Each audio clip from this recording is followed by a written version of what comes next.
Assalamualaikum warahmatullahi wabarakatuh. Saya Juan Adityo Kurniawan dari kelas TRPL 3C. Di sini saya akan menjelaskan mengenai network fundamentals.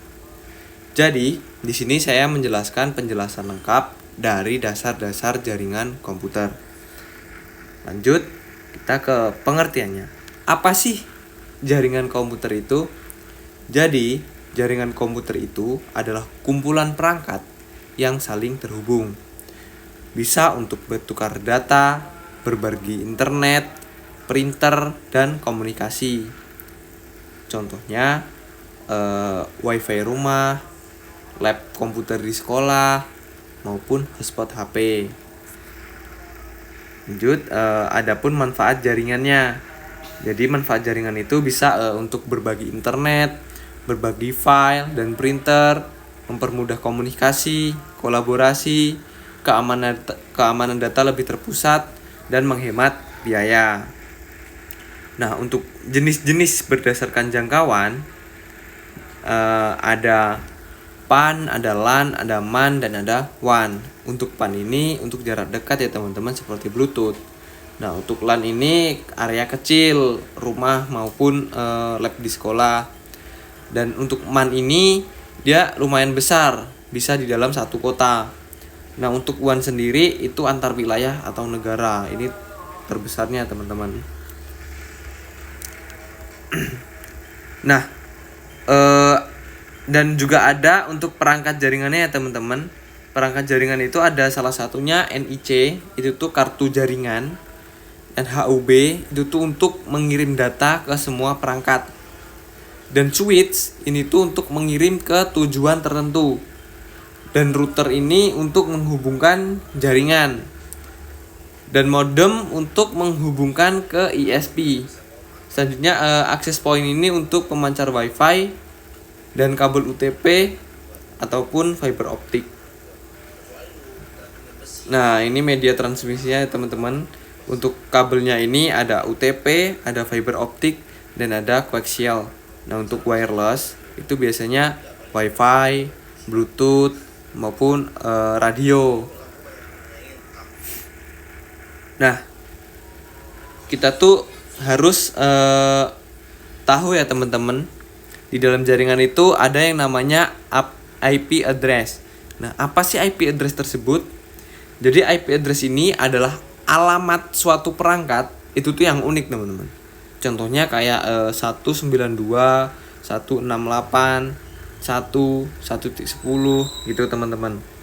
Nah, kalau perangkat komputer tidak mempunyai alamat IP, tanpa alamat IP, maka perangkat ini tidak bisa berkomunikasi teman-teman.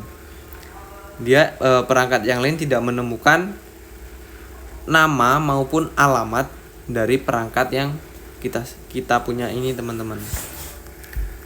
Selanjutnya ada jenis-jenis IP address teman-teman.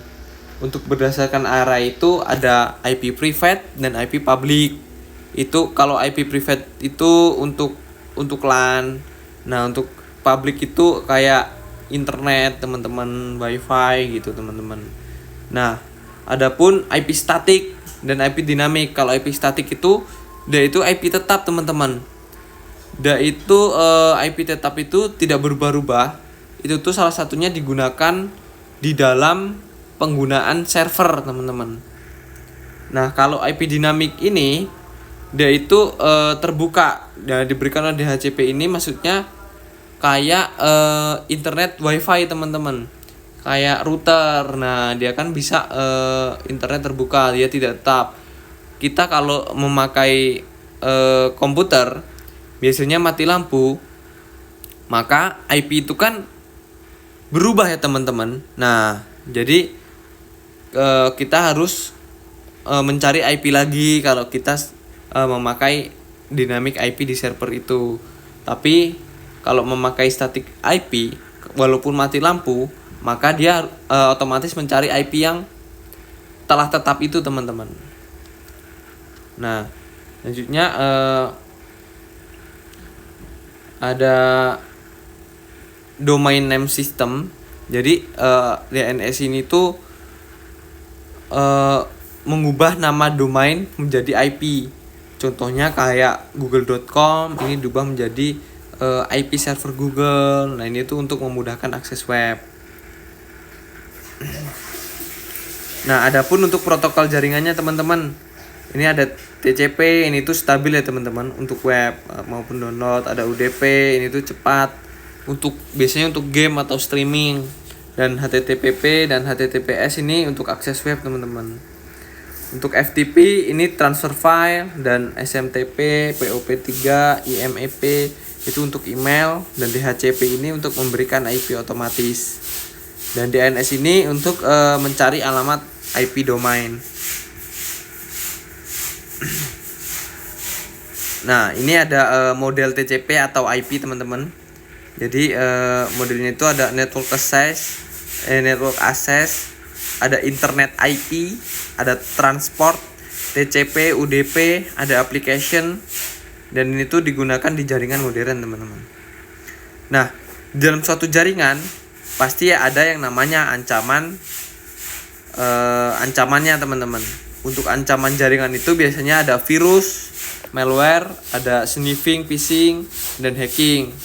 Untuk solusinya, jadi kita tuh harus memakai firewall atau antivirus.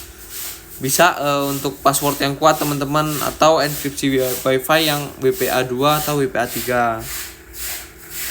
Nah, di sini ada contoh jaringan kecil atau jaringan rumah teman-teman. Biasanya jaringan lab. Jadi dia itu jaringan itu dari ISP ditransfer ke modem, selanjutnya ditransfer ke router. Nah, router ini dia bisa membagikan jaringannya melalui HP maupun laptop teman-teman, secara wireless maupun pakai kabelan gitu ya teman-teman. Nah, router ini tuh memberi IP via DHCP teman-teman. Jadi perangkat yang terhubung ke WiFi atau LAN. Nah, untuk kesimpulannya, yang perlu kita tahu dari network fundamentals ini yaitu tentang dasar jaringan meliputi IP address, subnet, DNS, gateway, perangkat jaringan, OSI, TCP, dan IP, serta keamanan jaringan dan cara kerja internet. Baik, sekian dari saya akhiri. Assalamualaikum warahmatullahi wabarakatuh.